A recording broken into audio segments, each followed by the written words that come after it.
Hey, What's up? it's so good to see you. What are you doing here? Oh, you want to read the next chapter in your book? Well, how about this? Let me get inside, drop my stuff, I'll get ready, and then you can sit with me and we'll read the next chapter of your book. All right? See you in a bit.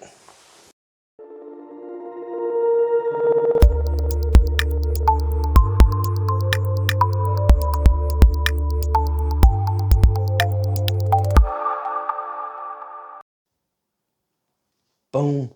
Welcome back. Glad you could join us. So I got your book here. We'll continue reading at chapter 3 of Light Up New York, Glimmer Girls. Chapter 3. After bundling back into hats and gloves, they knocked on Miss Julia's door. She had already made her room her own. She stacked her books on the bedside table, arranged a collection of winter hats up on the desktop, and hung her clothes neatly in the closet. She left her fuzzy slippers beside the bed. The girls helped Miss Julia choose a striped hat for the pizza trip, and then they rode the elevator down to the lobby. The restaurant was several blocks away,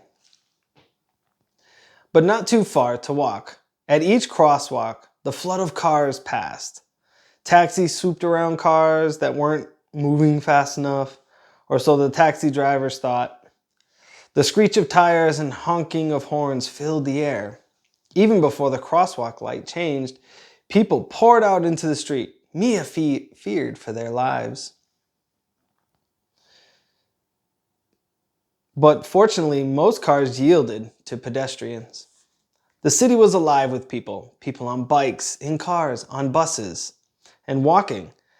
Business people hurried along in groups, deep in conversation. People walked handful of dogs, and vendors shouted about the food in their carts. Parents with strollers tried to keep track of their other children who stopped in the middle of the sidewalk to look without warning. Mia found herself doing the same.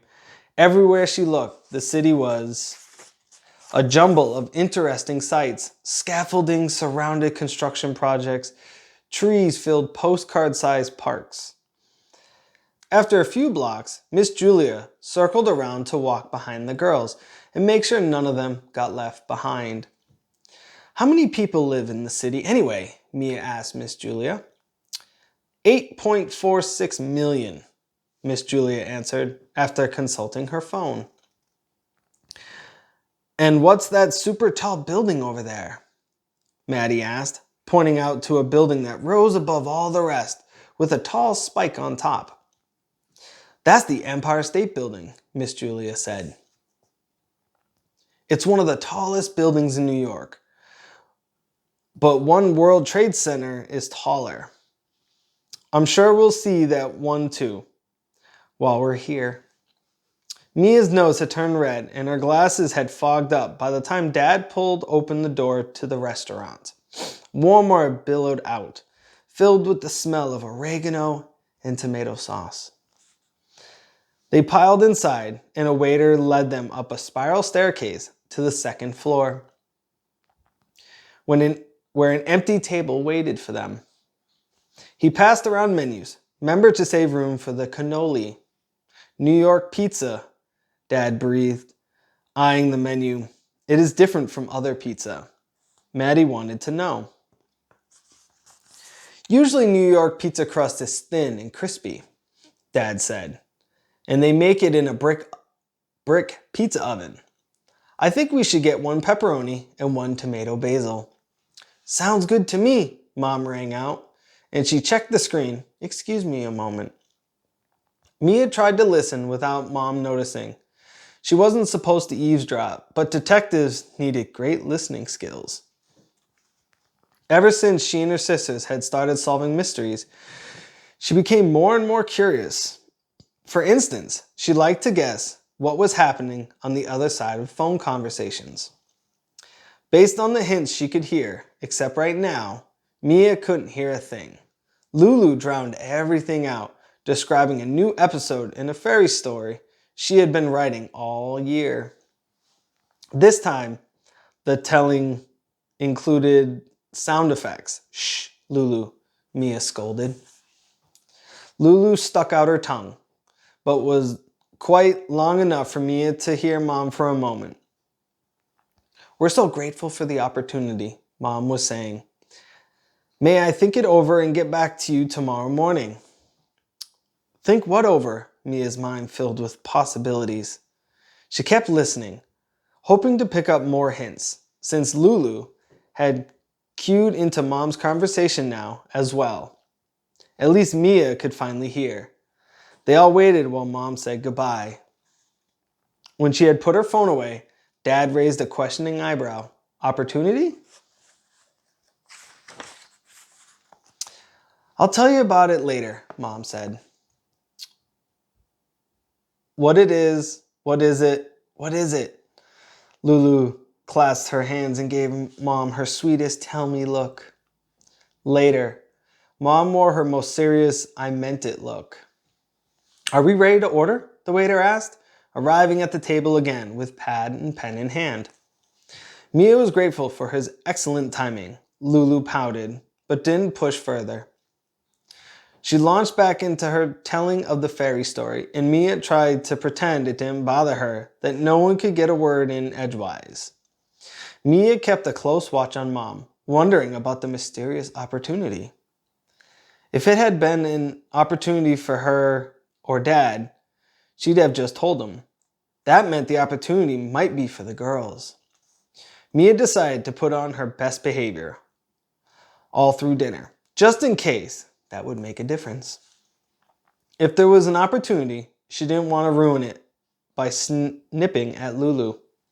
Miss Julia leaned close to talk to Mom without interrupting Lulu. You know, I saw a little bookstore on our way over tonight. I was thinking it might be fun to pick up a copy from the mixed up files of Miss Basil E. Frankenwheeler to read while we're here in the city. Can we? Mia asked, completely distracted from her thoughts for a moment. From the mixed up files was one of her favorite books. Oh, and maybe we can make up a mystery of our own to solve when we go to the Met, like a scavenger hunt or something from the book. It wouldn't be a trip without a mystery to solve, Maddie agreed. Soon the pizzas arrived, and Lulu was too busy eating to tell stories. Mia kept thinking about the possible opportunities and about being on her best behavior.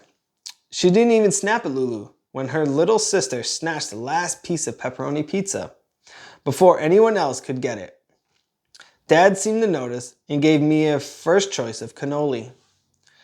She'd never had one before and discovered, to her delight, they were sweet and creamy on the inside and crunchy on the outside.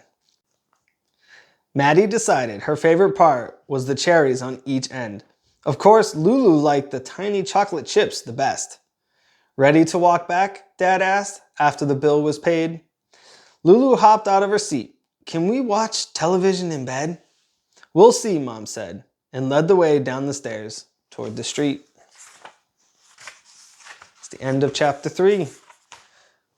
And we'll have to finish up chapter 4 another time.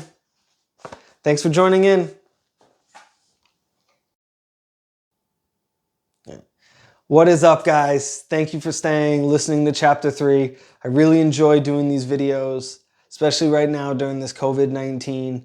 I mainly do them for my daughters so they can stay connected with me and they can read these. They can look forward to seeing these chapters when I load them up on YouTube. If you guys liked it, hit that like button down below. If you guys want to know when I release new content, hit that subscribe button and you'll get alerted when I release new videos. And I thank you all for staying tuned and watching these videos. It really means a lot to me. So, boom, I am out of here for the day. Later.